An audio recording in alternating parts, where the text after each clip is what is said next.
창세기 50장 24절부터 26절의 말씀입니다. 요셉이 그 형제에게 이르되 나는 죽으나 하나님이 너희를 권고하시고 너희를 이 땅에서 인도하여 내사 아브라함과 이삭과 야곱에게 맹세하신 땅에 이르게 하시리라 하고, 요셉이 또 이스라엘 자손에게 맹세시켜 이르기를 하나님이 정녕 너희를 권고하시리니 너희는 여기서 내 해골을 메고 올라가겠다 하라 하였더라. 요셉이 110세의 죽음에 그들이 그의 몸에 형제를 넣고 애굽에서 입관하였더라.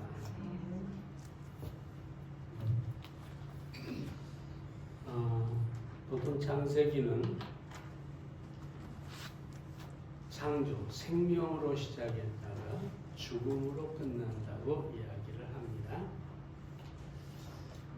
요셉의 생애를 보면 아주 대단한 드라마 같은 그런 감동을 주는 생애죠. 사랑받는 아들에서 노예로 팔렸다가 다시 죄수가 되어 감옥에 갇혔습니다. 그러나 우리가 잘 알다시피 요셉은 극적으로 감옥에서 애굽의 총리의 자리에 오르게 되고, 당시 기근으로 멸망해가는 세상을 구원하는 그런 사람이 되었습니다. 오늘 이 요셉의 임종, 요셉의 죽음에 대해서 우리가 몇 가지 생각해 보고자 합니다. 첫째로 요셉의 임종은 결산이었습니다. 결산. 24절 말씀을 다시 보면 나는 죽으나 라고 얘기하죠. 요셉은 110세까지 살았어요. 아브라함과 이삭과 야곱에 비하면 그 수명이 짧았습니다. 그러나 히브리서 기자는 요셉의 생애를 기록하지 않고 죽음의 의미를 부여하고 있습니다. 그러니까 요셉의 전생애 가운데 가장 클라이막스, 그 정점은 어디냐? 총리가 된 것도 아니고 바로 그의 임종이었다, 이렇게 말할 수가 있겠습니다. 히브리서 11장 22절을 보면은 믿음으로 요셉은 임종 시에 이스라엘 자손에 떠날 것을 말하고 또 자기 해골을 위하여 명하였으며 라고 합니다. 여기서 우리가 한 단어를 살펴봐야 되는데 임종시에라는 말인데요, 헬라어 텔루톤이라고 하는 말입니다. 이 단어는 죽음이라는 의미보다도 결산이라는 의미를 가지고 있습니다.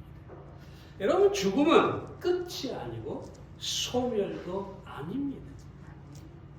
죽음은 계속되는, 인생은 계속되는 것이고, 죽음이라고 하는 것은 하나님 앞에 결산할 때이다.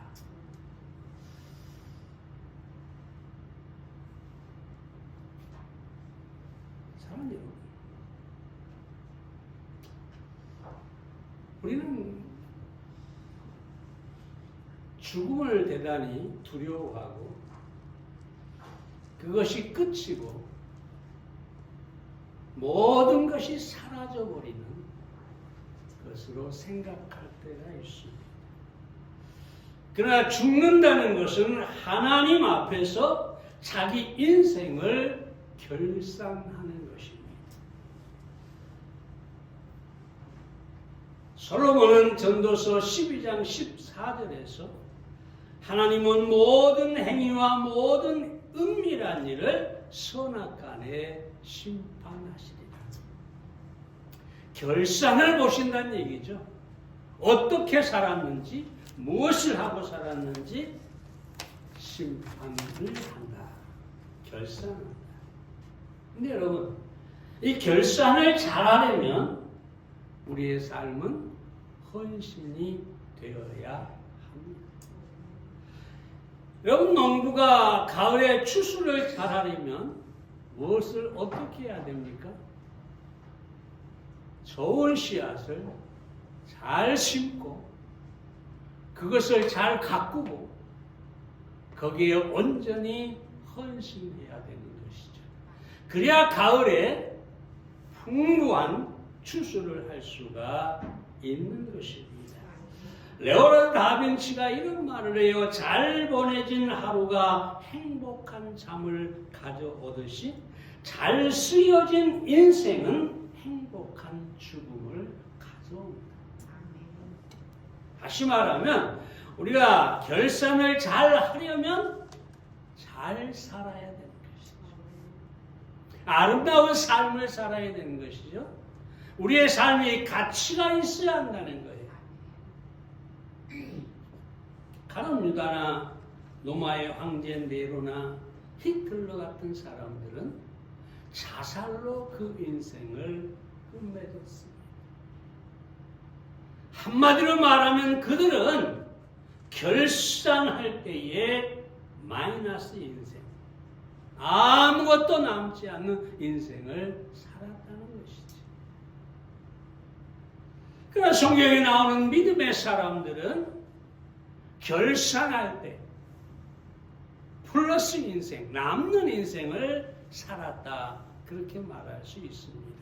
바울이 디모데후서 4장 7절 8절에서 내가 선한 싸움을 싸우고 나의 달려갈 길을 마치고 믿음을 지켰으니 이제 후로는 나를 위하여 의의 면류관이 예비되었으므로 주 곧 의로우신 재판장이 그날에 내게 주실 것이니 내게만 아니라 주의 나타나심을 사모하는 모든 자에게니라.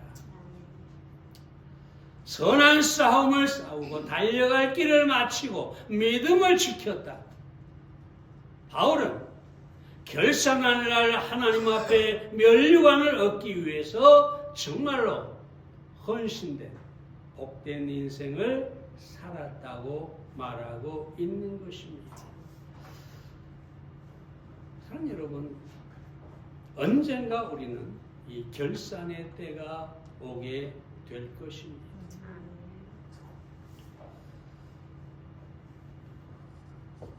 다시 또 한 사람을 우리가 생각해 보면 솔로몬입니다. 그는 하나님께로부터 엄청난 지혜를 받았습니다.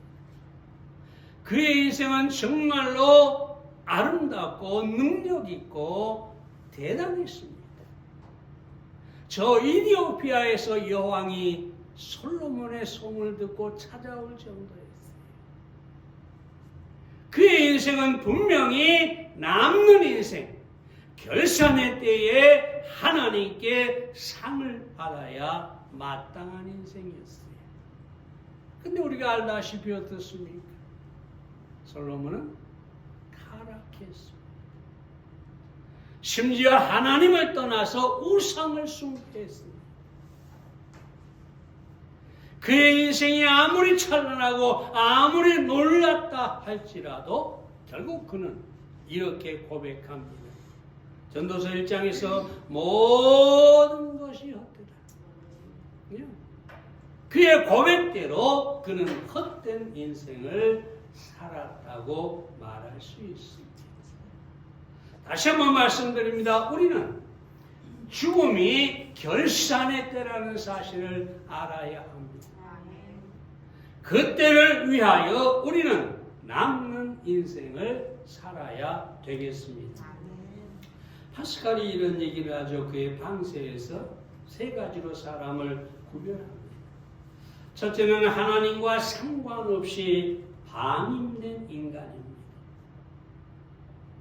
하나님을 모르고 인생을 마음대로 살아가는 사람, 방임된 인간, 그 삶은 헛된 삶이고 죽음 앞에서 어떤 것도 남지 않을 것입니다. 둘째로 하나님을 찾는 철학적 인간이 있다고 하죠. 이 철학적 인간이라고 하는 것은 신은 어딘가 존재하겠지. 인간은 어디서 와서 어디로 가는가? 평생을 그것을 위해서 씨름하고 연구하고 그렇게 사는 사람들이 철학자들입니다. 근데 여러분, 아무리 놀라운 철학자도 결국은 하나님을 모르는 사람들입니다.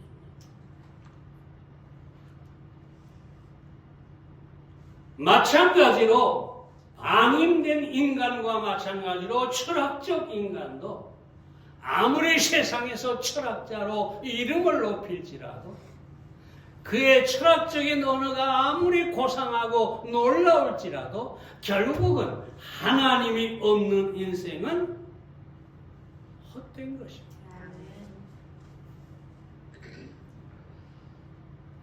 세 번째는 신앙적 인간이 있다고 합니다. 내가 하나님을 찾는 것이 아니라 하나님께서 나를 찾아주시고 나를 만나주시고 나를 구원해주시고 내가 하나님의 자녀로서 신앙적인 삶을 살게 되는 것, 이것이 신앙적 인간입니다. 우리는 신앙적 인간으로 살아야 합니다. 하나님을 알고 하나님의 자녀로서 충성된 삶을 살아야 합니다. 그러면 우리가 이 죽음을 만났을 때 우리의 결산을 하나님께서 하실 때 남는 인생이 될 것입니다. 인도의 시인 타고르가 이렇게 말하죠. 죽음의 신이 당신의 문을 두드릴 때 당신은 생명의 강주리 속에 무엇을 담아서 그 앞에 내놓을 것인가? 우리가 죽음을 만났을 때 과연 내 인생이라고 하는 강주리 안에 무엇이 담겨 있을 것인가? 세상의 물질, 세상의 명예, 세상에서 그 어떤 것도 그 강주리 안에 남아있지 않습니다. 다 썩어버리고 다 헛되게 되기 때문입니다. 오직 그 강주리 안에 우리가 하나님을 섬기면서 행한 헌신이나 충성이나 선한 일이나 이런 것들이 그 안에 채워져 있어야 합니다. 그때 우리는 결산을 잘한 그런 인생이었다. 그런 죽음을 맞이하게 될 것입니다. 두 번째로 요셉의 인종에는 약속에 대한 믿음이 있었습니다. 창세기 50장 24절 말씀을 보면 나는 죽으나 하나님이 너를 권고하시고 너희를 이 땅에서 인도하여 내사 아브라함과 이삭과 야곱에게 맹세한 땅에 이르게 하시리라. 여기서 보면은 두 가지 단어를 좀 생각해 보겠는데 권고라고 하는 말입니다. 히브리어 파카드라고 하는 말인데 방문하다, 영어로 visit, 찾아오다, 방문하다 그런 뜻입니다. 하나님께서 너희를 권고하시리니 이 말은 하나님이 너희를 찾아오실 것이다. 그리고 또 무슨 얘기라 말을 하느냐 하면 정령이라는 말을 합니다. 하나님이 너희를 찾아오실 것인데 정령, 반드시 꼭 하나님께서 너희를 찾아올 것이다. 10월에 확실하게 사랑하는 여러분, 이것이 바로 요셉의 믿음이었습니다. 참 놀랍지 않습니까? 나는 죽으나 지금 죽어가고 있어요. 그런데도 그의 믿음은 살아 있습니다. 나는 죽지만 하나님이 너희를 찾아오실 것이다. 요셉의 이런 확신이 어디서 왔을까요? 24절로 다시 돌아가면 나는 죽으나 그러면서 맹세하신 땅에 맹세하신 약속하신 하나님께서 약속하신 땅에 이르게 할 것이다. 나는 지금 죽지만 하나님의 말씀은 살았고 여전히 그 약속은 유효하다. 사라지지 않는다. 내가 죽는다고 해서 하나님의 약속이 없어지는 게 아니다. 나는 죽지만 그 약속은 계속될 것이다. 믿음은 이처럼 하나님의 말씀, 그 약속에 두어야 하는 것입니다. 마태복음 24장 25절에 뭐라고 합니까? 천지는 없어지겠으나 내 말은 없어지지 아니하리라. 요셉은 죽으나 모든 사람은 죽으나 천지는 없어지나 내 말, 하나님의 말씀은 결코 없어지지 않는다.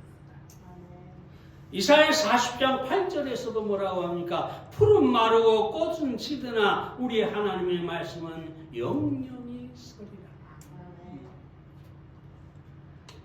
풀은 때가 되면 마르고 꽃도 때가 되면 시들지만 하나님의 말씀은 영원히 시들지 않고 굳게 서 있다는 말씀입니다.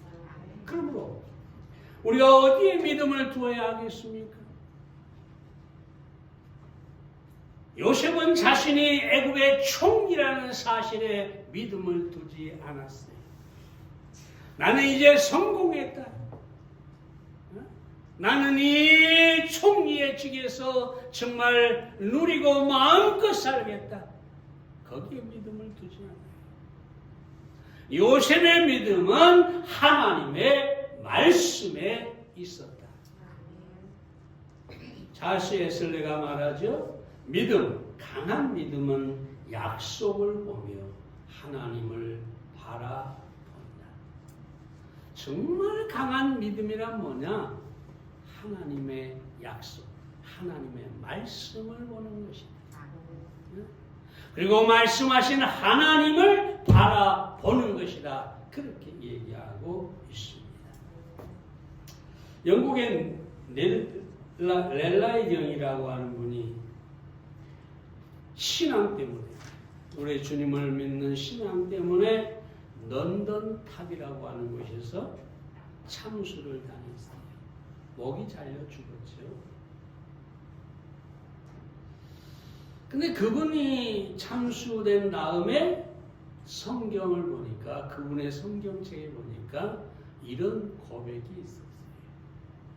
우리의 젊음, 우리의 기쁨, 우리의 소유하는 모든 것이 의지하는 시간이 우리에게 남겨주는 것은 나이와 먼지밖에 없다. 결국 기쁨이든 소유하는 모든 것이든 우리의 젊음이든 우리에게 남겨주는 것은 결국은 먼지밖에 없다.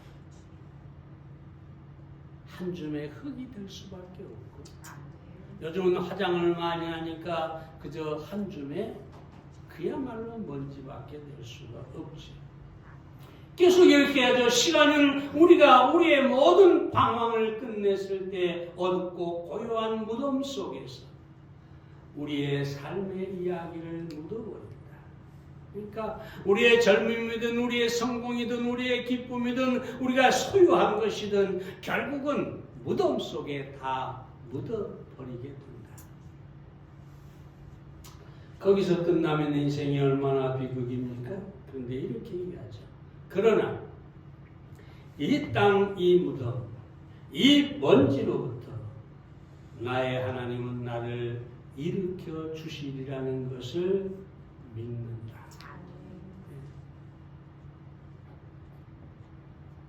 성경에 부활에 대한 약속이 얼마나 많이 있습니까? 모든 것이 소멸돼도 하나님은 우리를 다시 살아나게 해 주실 것이라는 믿음입니다. 사랑하는 여러분, 우리는 요셉처럼 죽음을 앞두고도 꺾이지 않는 믿음, 하나님의 말씀에 대한 확신을 가져야 되겠습니다. 그러면 우리는 능히 모든 사람이 두려워하는 이 죽음조차도 이겨낼 수가 있을 것입니다. 담대하게 죽음을 맞이할 수가 있을 것입니다. 왜? 나는 죽지만 하나님의 말씀은 살아서 나를 다시 일으킬 것이기 때문입니다. 세 번째로 요셉의 임종에는 소망이 있었습니다. 25절 말씀을 봅니다.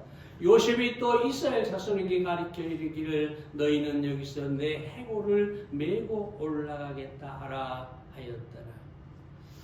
죽음을 앞에 두고 마지막 숨을 이제 거두기 전에 그의 자녀들, 그의 후손들, 그의 형제들에게 맹세를 시키죠. 내 해골을 여기서 메고 올라가겠다. 여러분, 이때 당시에 이 애굽, 이집트에는 죽은 뒤에 삶을 믿었어요. 그래서 거대한 피라미드 같은 무덤을 짓고 그 안에다가 온갖 화로, 금이나 또는 조각이나 온갖 것들을 거기에 다 소장을 했어요. 왜? 죽어서도 산다고 생각했으니까. 근데 요셉을 보세요. 요셉도 바로와 같은 급의 장례를 치렀어요. 미라로 만들어서 장례를 했는데, 여러분, 요셉의 무덤을 그냥 평민의 무덤처럼 만들었겠어요? 근데 요셉은 내가 이 무덤에서 영원토록 살 것이다, 그런 게 아니죠. 요셉은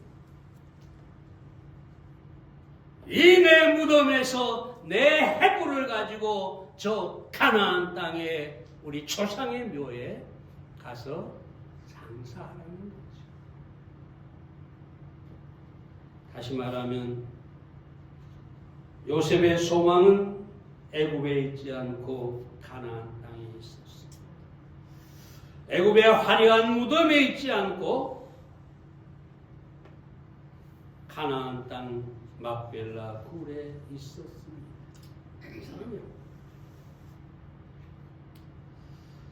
결국은 어떻게 됐습니까? 수백 년이 지난 다음에 거의 400년이죠. 모세가 이스라엘 백성을 애굽에서 인도해 갈 때 이 요셉의 해골을 가지고 올라갔다고 성경은 말하고 있습니다. 여러분, 이것은 단순히 가나안 땅에 묻히고 싶다가 아니죠. 가나안 땅은 하나님의 약속이 있는 땅이고 하나님이 계시는 땅입니다. 그래서 요셉은 자기가 하나님 안에, 하나님의 약속 안에 머물고 싶었던 것입니다. 사실 우리는 이 죽음을 가치 있게, 조금 전에 말씀드렸죠. 요셉의 인생의 모든 것보다 임종, 죽음만을 히브리서가 기록하고 있다. 그만큼 죽음이라는 게, 임종이라는 게 중요하다는 것이죠. 여기서 우리가 이 요셉의 임종에서 생각해 볼 수 있는 게 뭐냐 하면, 먼저 자신의 정체성을 분명하게 해야 합니다. 비록 애굽의 총리로 살았지만 자신은 애굽에 속한 사람이 아니라 하나님께 속한 사람이라는 사실을 분명히 했습니다. 나는 애굽인이 아니라 히브리인이다. 나는 애굽에 속한 것이 아니라 가나안에 속했다. 나는 바로 왕에게 속한 사람이 아니라 하나님께 속한 사람이다. 우리는 이 신분, 이 정체성을 분명하게 해야 합니다. 많은 사람들이 자신이 그리스도인이라는 것, 하나님께 속했다는 사실을 부끄러워하는 사람들이 있습니다. 지금뿐만 아니죠. 요한복음 12장 42절에 보면 바리새인들이 예수 그리스도를 인정하고 믿으면서도 자신의 정체를 밝히지 않습니다. 출교를 당할까 무서웠기 때문이죠. 자신이 그리스도인이라는 사실을 숨기는 사람들은 뭔가가 두렵기 때문이에요. 부끄럽기 때문이에요. 저 사람이 나를 멸시하면 어쩔까? 저 사람이 나를 비난하면 어쩔까? 네? 요즘 같은 시대에 이 과학이 정말 우주를 지금 정복해가는 시대에 예수 믿는다?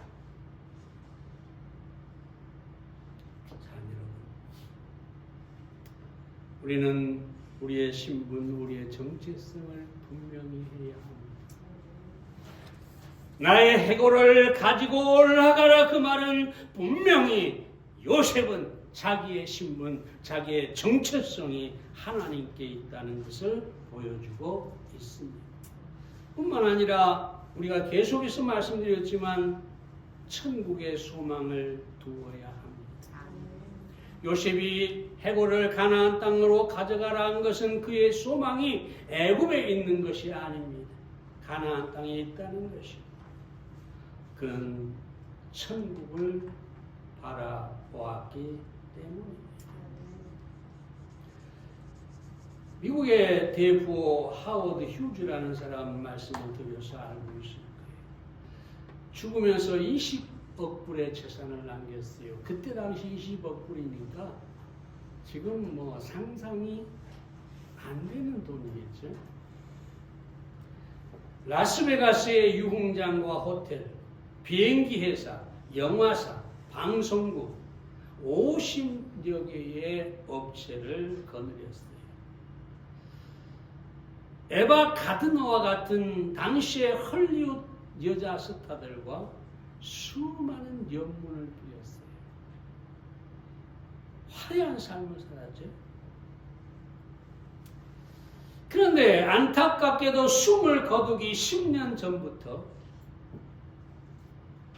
정신분열증에 걸리고 결벽증에 걸려서 모든 것이 차단된 유리막 안에서 홀로 살았어요. 그리고 병원으로 옮기던 중에 죽고 말았는데, 이 말을 하기 위해서 이분 얘기를 합니다. 마지막 남긴 말이 뭐냐? Nothing. 아무것도 아니다. 자기가 그처럼 많은 재산을 소유하고 화려한 인생을 살았지만 결국 죽음 앞에 서니까 아무것도 아니다. 사랑하는 여러분, 그러므로 우리가 너무 세상에 집착할 필요가 없습니다. 그리고 끝으로 우리의 죽음이 강렬한 교훈이 되게 해야 합니다. 요셉이 이스라엘 자손들에게 내 해골을 가지고 올라가라. 이건 엄청난 유산이고 엄청난 고백입니다. 엄청난 교훈입니다. 이 화려했던 애굽에서 총리로 살았던 그 모든 것을 한마디도 하지 않아요. 오로지 내 해골만 가지고 올라가라. 이스라엘 모든 후손들에게 내 소망은 하나님께 있다. 바로 그것을 강하게 교훈한 것입니다. 우리는 사랑하는 여러분, 죽음이 강력한 메시지가 되어야 합니다.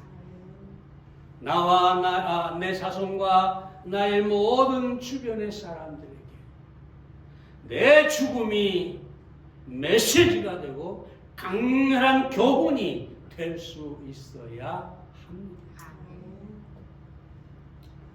미국 캘리포니아 어느 신문사에서 오늘이 당신의 마지막 날이라면 무엇을 하시겠습니까? 라는 설문조사를 했는데요.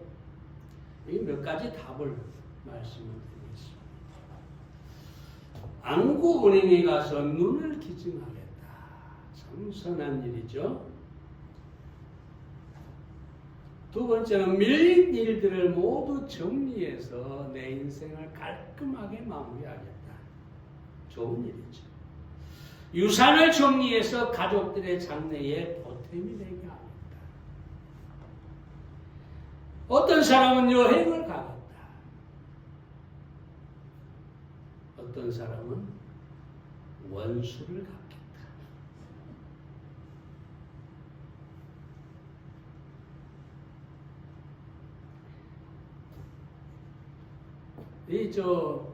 이 사람은 임종을 맞이해서 이제 숨이 꼴딱꼴딱 하는 사람이 아니에요.